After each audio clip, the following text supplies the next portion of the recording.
Hello everyone, and welcome to section 9.3, which is all about circles. So really, this one on the right is our standard equation for a circle. The reason that we also have a x squared plus y squared equals r squared version is if we're just centered at the origin, then I know both h and k are both 0, so this could be a simplified version of your equation. So essentially, if h or k are equal to 0, you don't have to write x minus 0 squared. In both of these, our equation is going to be equal to r squared, or whatever our radius is, squared. So let's take a look at a graph, and let's see if we can write an equation for it. So my center is at 0, 3. Our equation, we're going to go x minus 0, which is just x, so x squared plus y minus 3 squared equals, we need to figure out what our radius is. So our radius here, they give us a point on our circle. You can either use the distance formula, or because it is just a straight horizontal distance, and the y values are not different, we see the distance between 0 and 7 is 7. So my radius equals 7. That means my radius squared is 49. It's as easy as that. Now if they give me a point on my circle, and tell me that my center is, in this case, in the origin, if we're going to write a standard form equation for this, I don't have what my radius is, but I do have enough information for it. I know where my center is and where my point on the circle is, and the distance from the center to a point on the circle is our radius.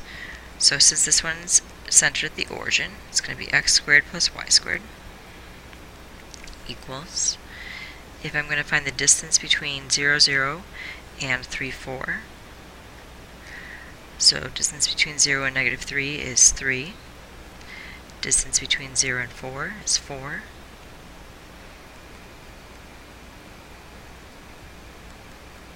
my radius is 5.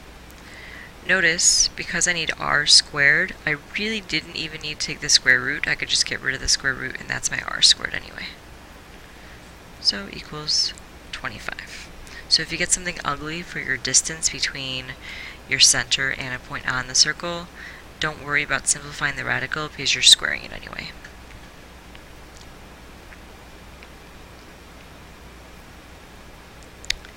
Here, they tell you that the endpoints of the diameter are 2, 8 and 2, negative 2.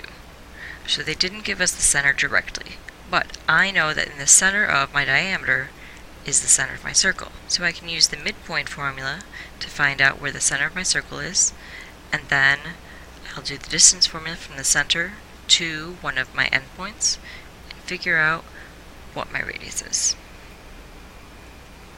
So midpoint, we add our x's, divide by 2, add our y's, divide by 2. 2 plus 2 is 4. 8 plus negative 2 is 6.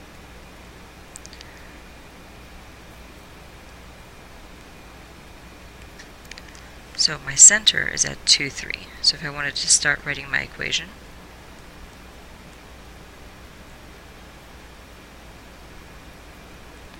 now I just need to figure out my radius. So if that's my center, I can use my distance formula between my center and, let's just choose this point. So distance between 2 and 2 is 0. Distance between 8 and 3 is 5.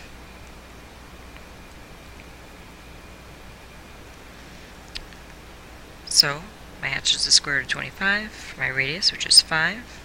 But again, since I want my radius squared, I'm just taking that number underneath the radical anyway. So my equation, x minus 2 squared plus y minus 3 squared equals 25. Another way I could have done this is find the distance between these 2 points and then divide by 2.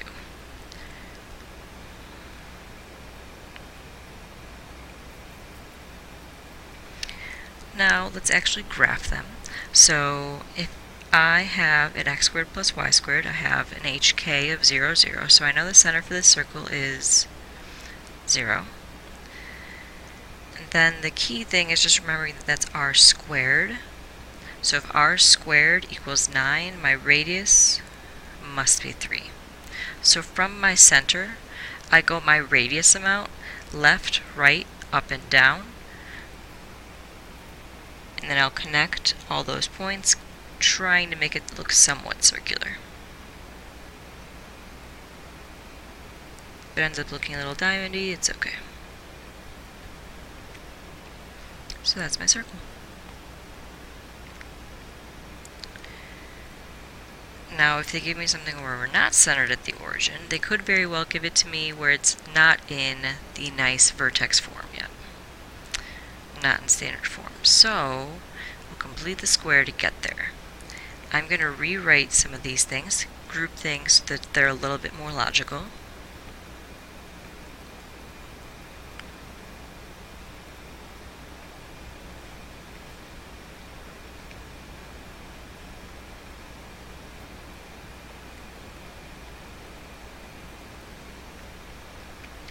Because I want to be equal to r squared, I'm going to move over that 11. And then because I'm adding things to one side, I also want to add them on the other side to balance it out. So we're going to add whatever we completed the square for both of those. So, to complete my first square, I'm going to take that 8 divided by 2, which is 4, and square it. So I get 16. So I add 16 on one side. Add it also to the other side. To complete my other square, I've got negative 4 divided by 2, which is negative 2. Square that, and I get 4. So I'm also going to add 4 to my other side to balance it out. I'm going to factor each of those.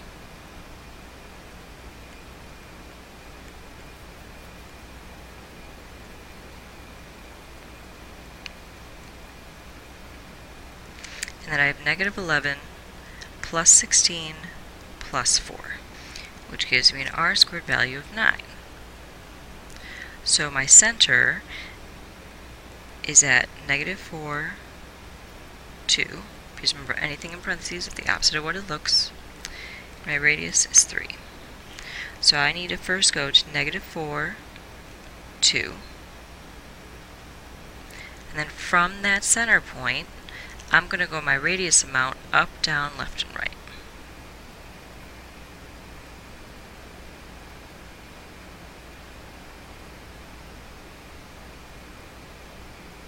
And connect and try to make it look like a circle. And that's about it. I'll see you in class.